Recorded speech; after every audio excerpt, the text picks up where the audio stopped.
Deborah, with her 30 years of being an entrepreneur and creating over 7 companies, knows exactly what it means to accept the mission.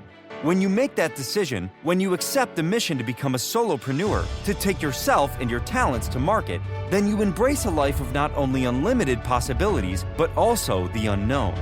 It's an elixir of fear and bravery that only someone who's taken the leap really understands. On our show, Deb digs deep with her guests to highlight what you, the listener, wants to know. The stories, the whys, and the hows to navigate the journey to success. Get ready to hear from some of the most incredible mission takers from Generation Z to Boomers. So sit up, perk up, and get ready to be blown away. Now here is your host, Deborah Drummond. Oh my gosh.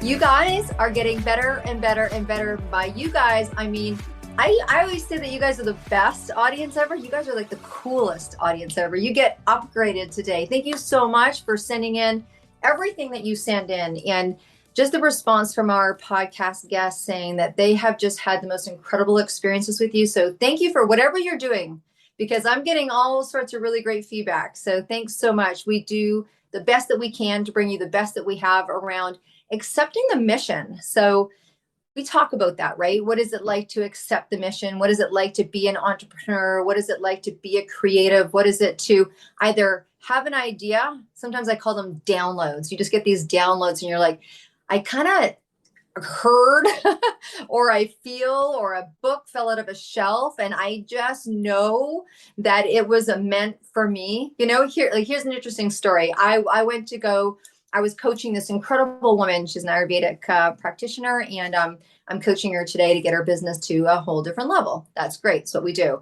right?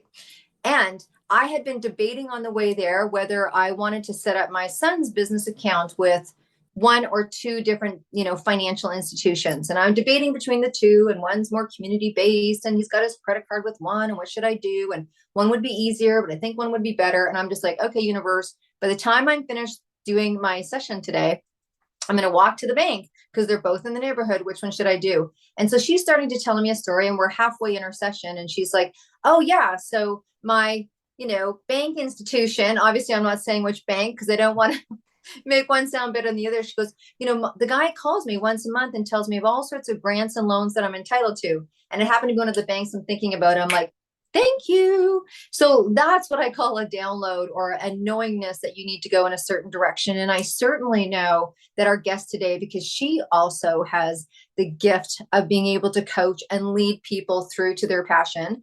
And we talk about intuition and inspiration and how people are attracted to people. And so she's really good at what she does. And so I believe that if you're watching this episode, you're meant to watch this episode. And if you have decided to become an entrepreneur, on some level, you decided to take the mission.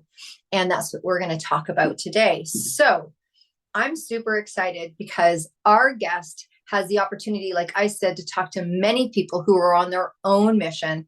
But first, Ashika, please share with us, what was it like for you when you made the decision to step out of wherever you were into whatever you do now? So tell us a little bit about your entrepreneurial journey. Well, first of all, Deborah, thank you so much for giving me this opportunity to be here with you guys and to be able to share my story and share my mission. So really, really grateful. Well, to be here. We're just as grateful. We're just as grateful. So how did it feel when I first started? Oh gosh, it was scary. Yeah, it was scary. It was exciting. There's also a lot of doubts that go into your in your mind, a lot of expectations that we have taken on as our own voice, but it felt freeing. It felt liberating to be able to really step into my purpose, step into my mission, to work through my own blocks so I can get through the message that I am here to help women and guide women through. I love how you said, I just want to capture that. I love how you said we take on those expectations like it's our own voice. I think that's such a beautiful way to say that we need to stop and examine when we're about to do something for our own betterment and go, whose voices am I hearing?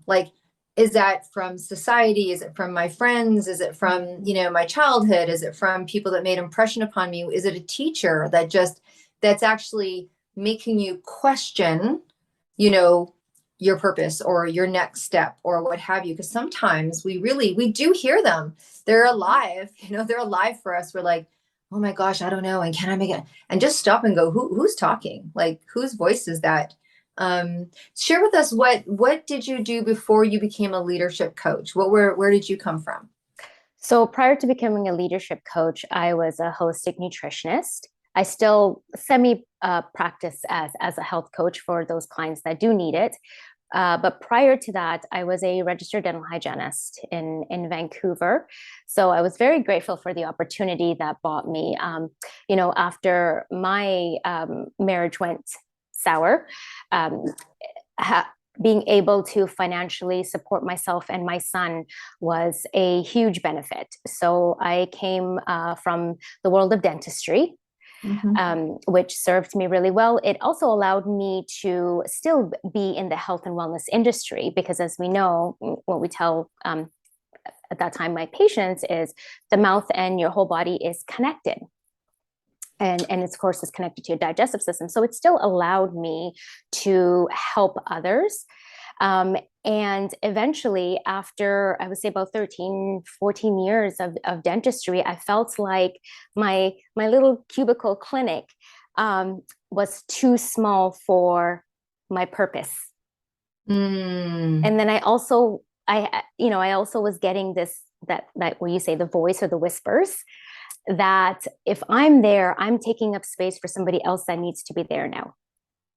Oh, that's good. That's good, my friend. That's good. Yeah. I hope you guys really heard that. I hope that lands for those of you that are concerned or trapped in a little bit of fear or paranoia, or when you know that you're getting pulled in a direction. And when you look at it that way, that you staying where you are is somebody else's advancement.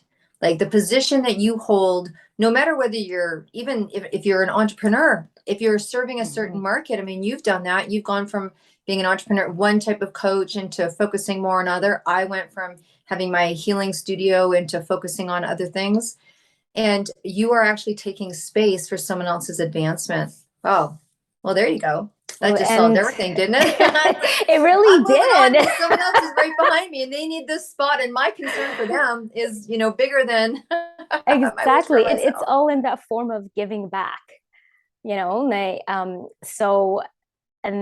I left. And then when my son went back, started kindergarten full time, I went back to school, got my diploma in nutrition. I became a certified executive coach. And at that point, even too, like I was speaking about leadership through food. It was really odd for me because, again, there was that little voice in my head. I'm like, you're using this to cover your real purpose here, and you're not listening to yourself. Again, it was other people's expectations of who do you think you are, or nobody's going to listen to you, and nobody's going to care what you say. All these things that go through our mind that really keep us stuck in that quicksand. So going through that, eventually I just had to, I'm like, you know what, I'm gonna take that leap. I'm gonna close my eyes. I'm gonna trust the universe, because I feel like that's what's needed from me. And I mean, my son and I have a really beautiful relationship. So I talk to him about these things, in ways that, in terms that he can understand. So I had his support. And at that point, that's all that mattered. That's beautiful. I talk about that with parents. There's certain things that I did with my son. My children are 10 years apart, so obviously it was different conversation. But one of the ways that I used to ease, and I'm not sure if it was guilt or understanding, one of the two, but when I went to go out of town to do a trade show and I was, endorsing product and selling product, every time I did, he knew that he got $5. So I love that. He was not only did he get interested in the products and start to understand what I was selling, because he had a vested interest in my business. But when I was going to go out of town, he's like, "You go, Mom, you go." I love that. Oh, it is a whole another world when, I get this, I get asked this question often, does does doing what you do, does it take away from you being a mother? And I said, no, it adds more to our relationship, because I've always said, you know, I never want this to be outside of my son. He is a part of my life and I'm a part of his. And when I work with other moms who are entrepreneurs that come to this roadblock of that mom guilt, and it's that last little bit that's holding them just, you know, go to their next level. And I say, you know, remember, make this part of your child, your daughter or your son's life as well, because they will appreciate it. They will feel like they're more connected to you and excited. And who knows, maybe this add a little bug of like entrepreneurship in them. Who knows? Well, it's a whole new paradigm, right? I mean, it really is a whole new paradigm of the conversation that happens around the breakfast, the lunch, or the dinner table, or the picnic, or wherever, you know. Yeah. I always say, you know, my son was raised in an entrepreneur home, so a lot of times there was paper on the dining room table and we ate around the coffee table or whatever. But I think it adds a whole new element. And I think it also lets our kids see a side of us that by nature, people used to be the parent at home and then the worker at the office, or even, you know, they go and they do their work and then they come home and they kind of shut off and go into parental role. And I think it's really beautiful how you're sharing with people to blend. So, okay, so here you are, you're in the world of dentistry, you got your first hit, you decided that you were going to step out so someone else could step in. That's a great hashtag, by the way. And we'll give that one to you. We'll give that. And then, yeah, I'm sure that's going to end up in the show notes. Just a feeling. And then, and here you are. And so now you're on the opposite side of it, and you are actually inspiring other people. And I know that in conversations with you earlier that you get approached a lot and people are saying things like, you know, what can I do to be happy? And I've lost myself, or they're putting the word just in front, like I'm just this, or I'm just a parent, or I'm just a partner, or I'm just a teacher. And they're kind of doing this little bit of deflation thing. Where do you take people from there? Yeah, that's a great question. Yeah. When I get approached with that just quote unquote is because we from childhood, we are told to put a different mask on for a different person. And then that goes into our adulthood as well. And we continue to practice that. When we feel like we've lost ourselves is when we have that awareness that there's got to be more to me here than what I'm putting out or what people know me as. So what we do is we go backwards to when was the first mask you put on, and why did you put that on, and who was it for? And then we go through different chapters of life until they realize that everything that made them happy was because they did something for somebody else. And there's nothing wrong with that. That's actually a beautiful part of connection and human emotion. But you also have to recognize that it needs to make you happy too. You need to be happy in order to truly and authentically make somebody else happy. If not, it's very short-lived. And that's why you see a lot of marriages and relationships and careers fall apart, because it's always you're giving. So right. we start to break it down as to everything that you've done in life. When did you do something that made you happy? And this is a huge aha moment, because I hear from women that I don't remember the last time I did something to make myself happy. And then No, sorry. I was going to say to you, does that also tie into self-care, or we get lost and don't know what our passion is anymore? Or I think we never get a chance to discover our passion. Right? It's really hard to know what your passion is if you've never had the opportunity to discover, or you've never had it role modeled growing up at home or in schools. Again, you know, back then the school system's come a long way now, but back in the day, we were just told to make sure you get a good grade, because until you get that A, then you are worth something. Right. Regardless of it being creative or not. And if you're creative and you're outside of the box of what was asked, that's a bad thing. Now we know, we tell all entrepreneurs, think outside the box, but we've been trained to think in the box.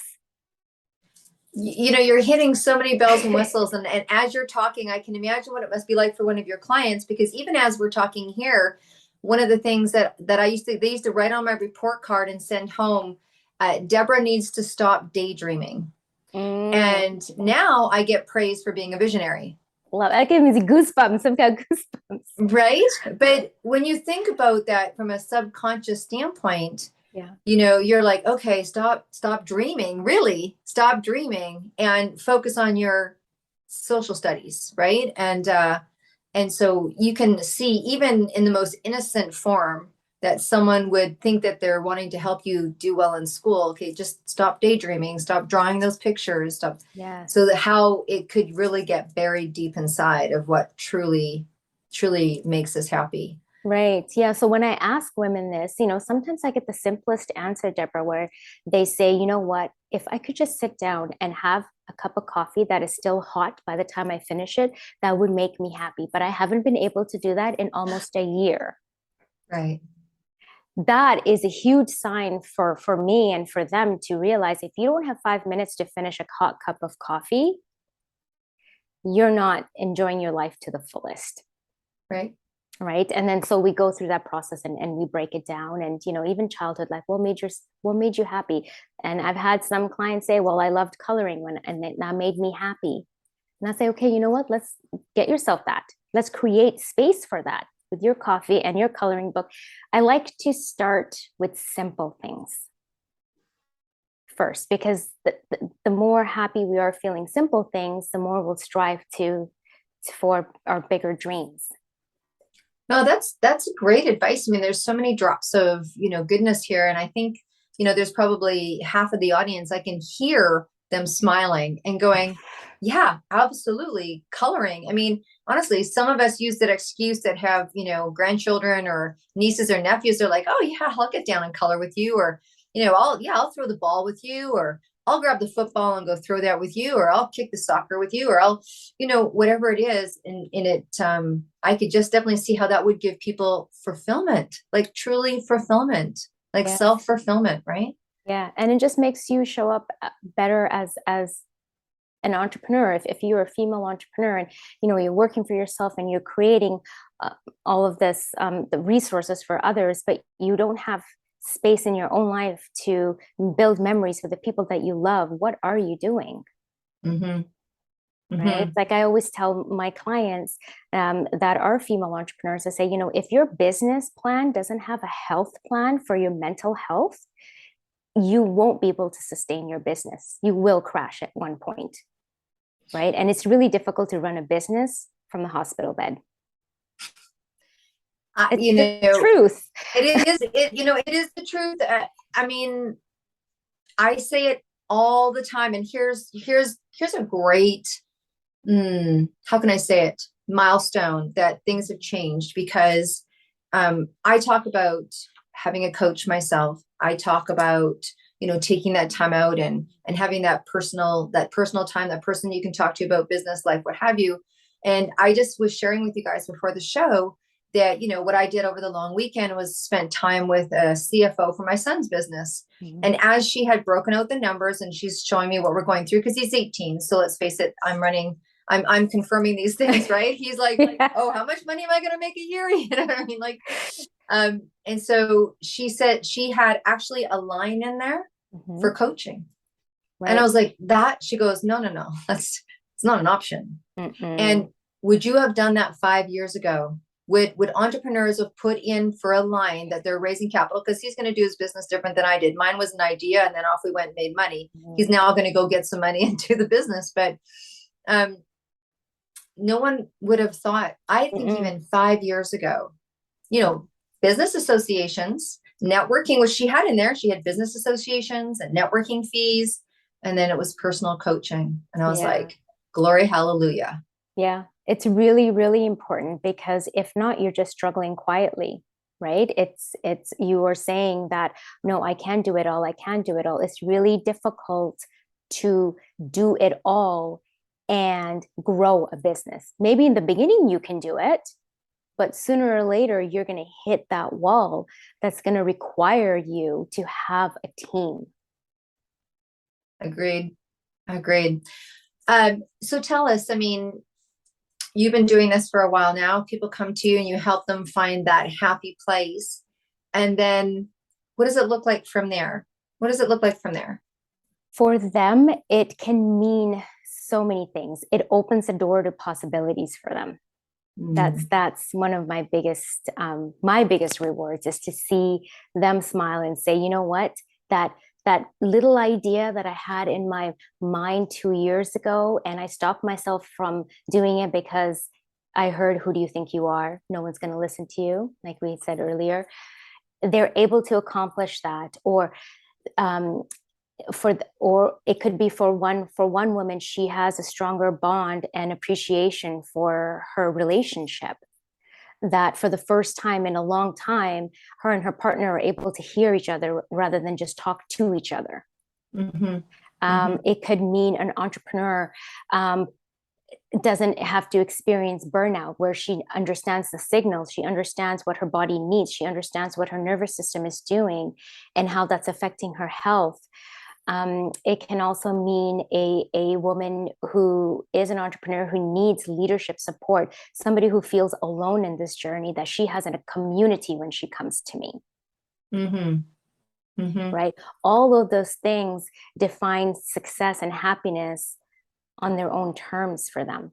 They also realize by the end of working with me, or if they continue to work with me, is they have a choice with everything they decide to do in their life. It sounds to me, because I know that when we were sharing earlier, one of the things that I love that you talked about is that many times it's about, you have people that, and as an entrepreneur, let's face it, when you take this on, I mean, look at it, it's called mission accepted for a reason, because you don't just take it once.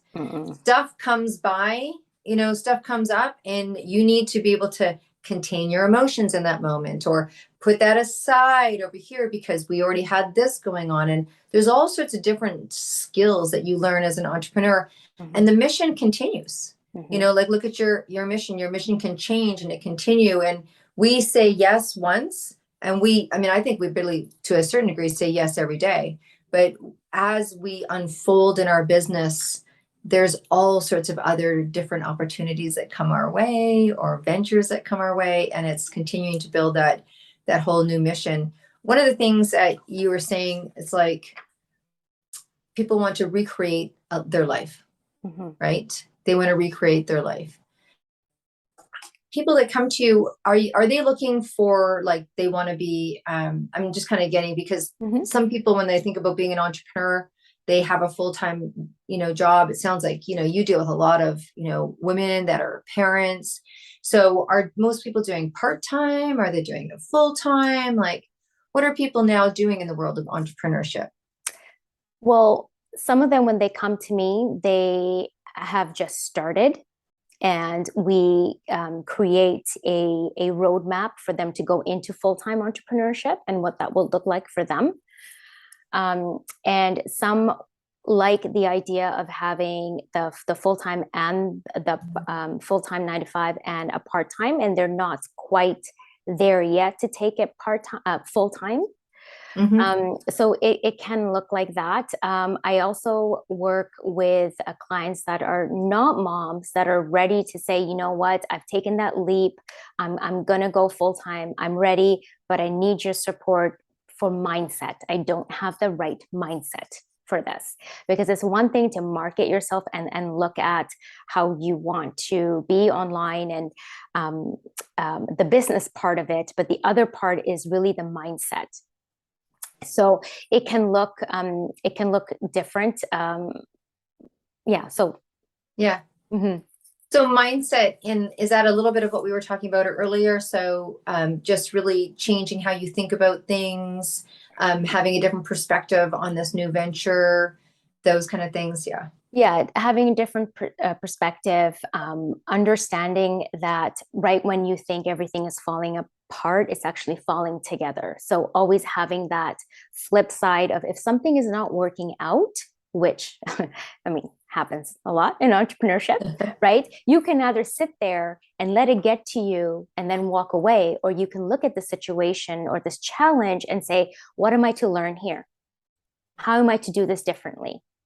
And maybe also to understand your intuitive self. That's another deep lesson that my clients learn while working with me, is to listen to your intuitive self, because it will never lead you the wrong way. And a lot of times we're taught really young in life to not listen to your intuitive self. Mm-hmm. So Awesome. they actually get that gift back of saying, no, this feels right. Or maybe I need to ask more questions here, right? Rather than just following the herd. Mm-hmm. Like, clients that come to me are done following the herd. Right. and they just want to live their life on their own terms, make their own rules, and make magic happen. Well said. Well said. Okay. One of the last questions that I want to ask you, and it's interesting because I'm having all these questions come to me. And I know for me, if you want to talk about intuitive self, it's like, it's almost like I hear the questions of people that are listening to us right now or viewing us right now. And, people are breathing deep, right? And what mindset is one thing, but the other side of it is that you hear, I'm sure you do, is how am I going to be able to do this all? Like, I have, you tap them into these dreams and desires. Like, is there systems that you have found that, yeah, you're nodding, yes. You're smiling. Okay. So why don't you share with our audience, because now they're inspired, they're motivated, yes, they want to live life on their own terms, they're willing to take it. And then one of the voices they hear, they're like, where am I going to find time? How am I going to fit this in? So you're nodding and smiling. So go ahead, take it away. Yes. Okay, let's take them through this. This gets me so excited. So what I get my clients to do is I get them to do an exercise with me, where is first we take a couple of minutes to ground. So take some few deep breaths, feel your feet on the floor. Next, I get them to envision their 10-year self. What does she look like? Where's she living? What is she wearing? Does she have kids? Does she not have kids? Is she traveling? What is she eating? All of those things. Who's around her? How is she feeling? Really envision their own self 10 years from now. And then write down everything their 10-year self is doing if there was no glass ceiling for them. And then I get them to now imagine you are in that space of your 10-year self and you're watching her on stage. And what is she talking about? How is she giving back to the community? What inspires her? And you write it down. And this is also, again, this is kind of going into their subconscious of all the hopes and dreams that they've kept inside. So this allows them to bring that out because they're in a safe space. So through that, I say, okay, now what I want you to do is to keep your eyes closed, and she's going to reach out her hand and you're going to reach out your hand, and you're going to step into her. Like, step into her body. And I want you to look at everything that she is looking at while you're within her. So once they do that, we allow that couple of minutes for that. And then I get them to now open their eyes and say, well, how do you feel? Do you feel empowered? Do you feel different? Do you feel like you can do this? Because you just envisioned, you just saw your 10-year self do it. And you can just feel, like, gives me goosebumps just thinking about it. The last time I did this exercise with my leadership group, you can feel their eyes light up. You know, they may have come into the call really down for some reason, something was bothering them. You can see their eyes light up. You can see that halo of hope. And now, that's awesome. And so now what they've done is envisioning themselves 10 years from now, they have a roadmap now. Because you don't know where you're going if you don't have a map. Then you can get distracted. And there's a time and a place for that. Yeah. So there is. You got to have that adventure absolutely. self. But now that you have a roadmap. So then what we do is now we write down everything they want to create in their career, in their personal life, for their health, their relationship with family, friends, or partner. We make a 10-year plan.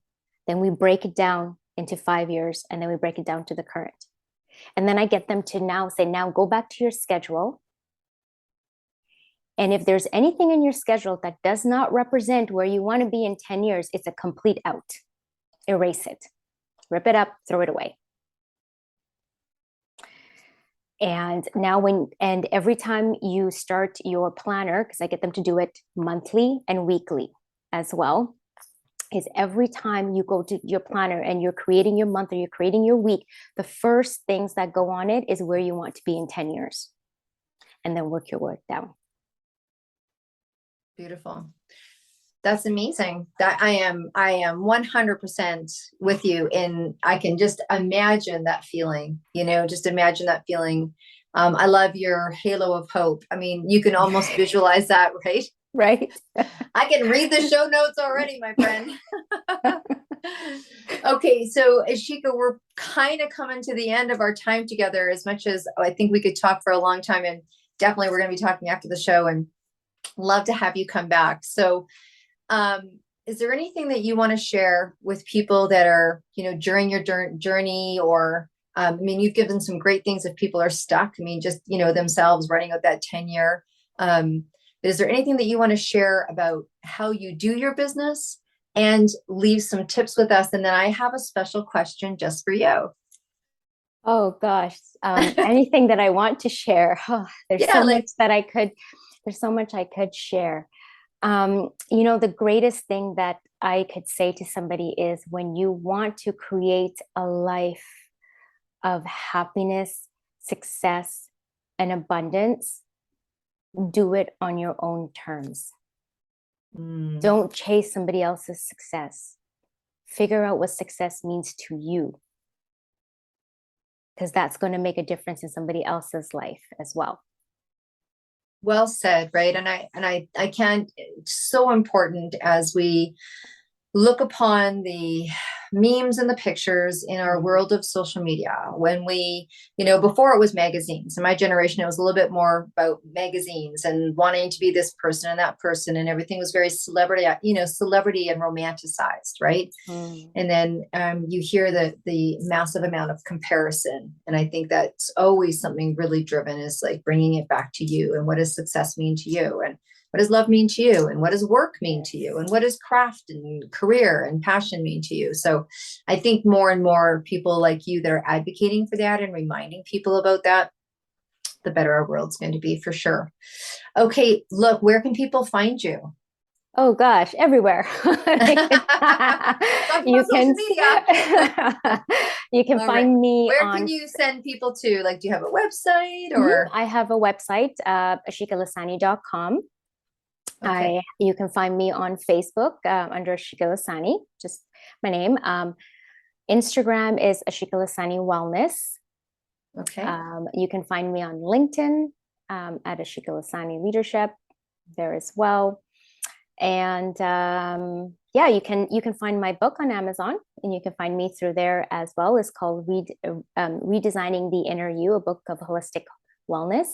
So it's for any woman who wants to create herself from inside out. It has all my recipes. It has journal entries. We talk about mindset. We talk about gut health and the nervous system as well, which is huge for mental health. Yeah. Okay. So I am just going to be, because some people are not necessarily, reading the show notes. So Ashika is Ashika. Lessani is Lessani. And of course, we have all her information there. And it sounds like a lot of what she's got is about her name. So I'm sure if you put it in to Google, even, you're going to have a lot of things pop up, particularly if you just go to Amazon and put her name in, her book will pop up for you. So look, my dear, we're going to have lots of conversation, and more to come. I'm really wonderful. What a pleasure to meet you. Even more so. But I have a question for you. Yes. So just for you. And so you're heading to a desert island. And if you know me, you know how much I love music.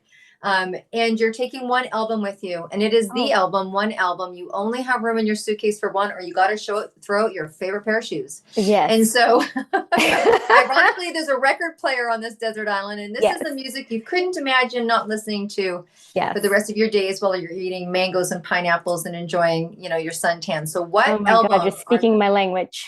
Yeah. What album are you taking with you? It would be Diana Ross. And it would be one specific song that she has, and it would just be an album on repeat. It would just be a song on repeat called, I think it's called Teach the World to Dance. Okay. You gotta Okay. look it up. Just thinking about it gives me goosebumps. It's I think, as far as I know, that the song is "Teach the World to Dance," but something "World to Dance," and it is. I have it on repeat. I play it in the mornings. It actually makes me cry. Oh, that's, Yeah. So yeah, that that's would be my powerful. song. All right. That, thank you so much. And on talking about that, you guys know, please, I mean, talk about music. This is something, Ashika, please go put that song in They Did It Tour Facebook group. I And will. so people are sending in videos now about what music means to them. We are less than a year away of heading over to Ireland to walk this incredible 8 marathon tour. Myself and Corinne, to raise money for the music industry. And you'll love Ashika. One of the charities is Alicia Keys' charity of She Is the Music, which is supporting women in music Beautiful. globally. It's just incredible. If you guys would like to be on the podcast show, honestly, it's pretty easy. It's pretty easy to reach me, kind of like Ashika. It's deb@debdrummond.com. This is not tough. You guys could just go onto the website. There's lots of things to look at. You'll see, the podcast and the media page. But mostly, if you want to come on the show, just reach out. And alongside, the theme today of empowering women is that I have an incredible book launching International Women's Day, and there will be 262 women that are entrepreneurs and entrepreneurs and people in the creative and the arts and media.